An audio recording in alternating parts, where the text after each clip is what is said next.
Buffett stepping down this year, he had a hell of a run, annualizing 19.9% versus the S&P 500's 10.4%.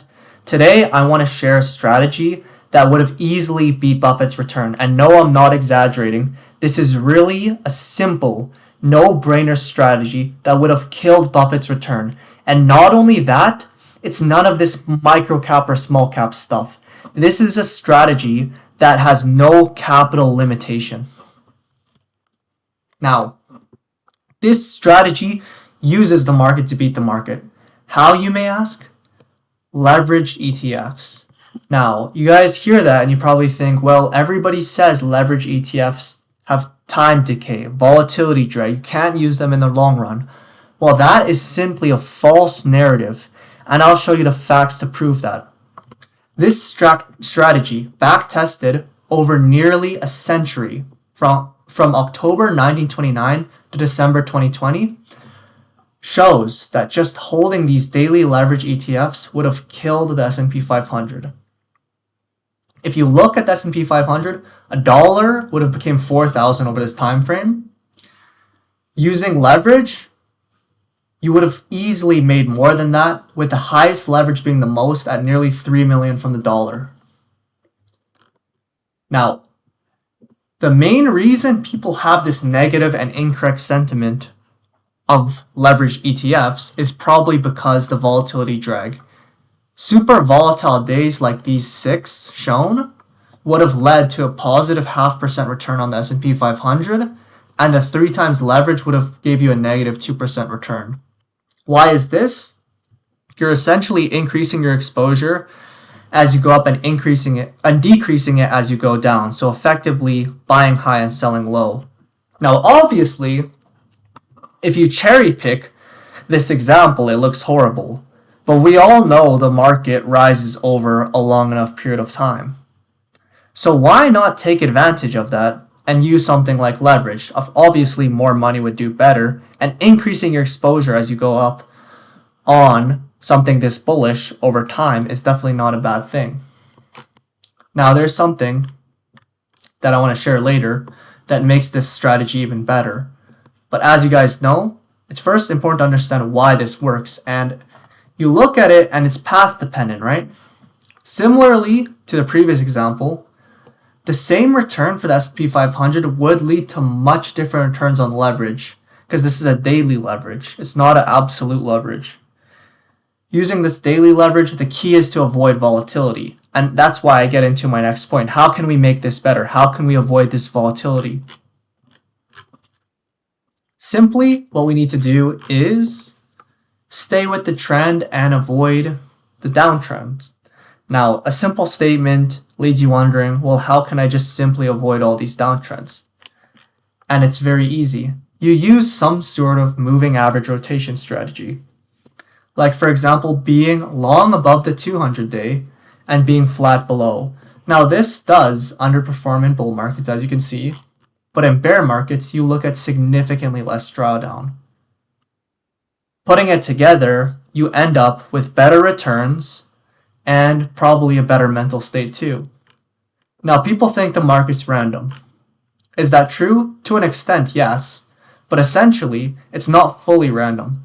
If you look at all these key moving averages, choose whichever one you like, you'll notice the volatility is less above than below. And what did I just say earlier?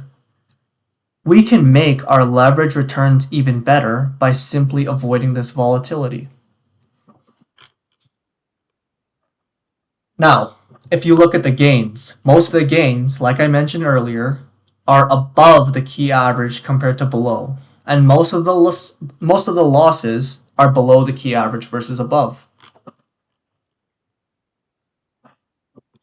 You look at this, whichever average you want, returns above much better than below. Furthermore, proving that the market is not random. Now, the worst trading days are below the averages. Once again, the market is not random and you can avoid these terrible times. Now, the positive streaks. You do see better streaks above the averages compared to below. Just that simple. Now, what can you do is any of these. You can be long above and short below. Or sorry, not short below, flat below. And what you're going to come with is a return that exceeds the S&P 500s and has significantly less drawdown. And that's obviously great. But this is not a whole lot better returns, and you're doing a decent amount more work. You're creating more taxable events, and you might be subjecting yourself to more slippage and commission. So what can we really do is we can combine a moving average timing, which is like a moving average rotation strategy, with the leverage. If you were to do that, or I should first explain, if you're to just use the leverage buy and hold, you're killing the market. If you're using the moving average rotation strategy, you're also killing the market.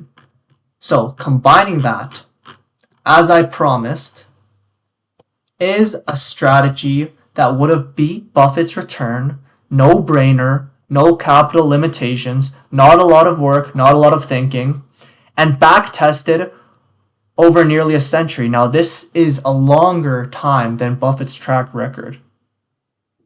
So even better, really. But yeah, Buffett's time was 10.4% S&P 500. This is only 9.4% of a return. So better returns than Buffett with worse market conditions, proven over a longer time. You don't need to do much.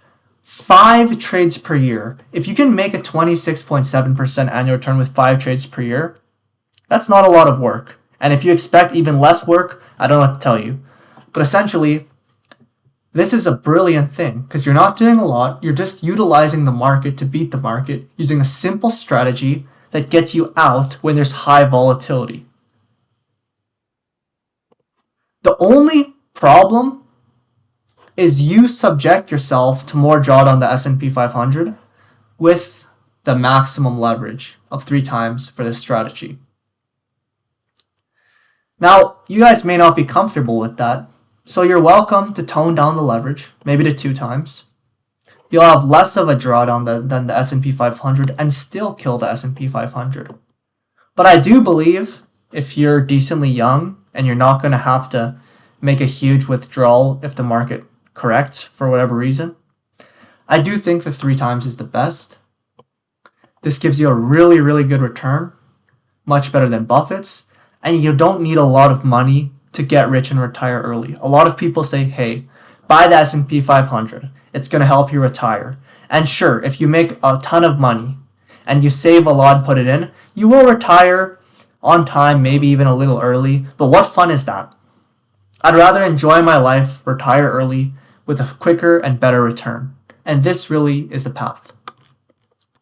Using 10,000 over this time period, the S&P 500 would have given you a little bit less than 40 million. Not bad, right?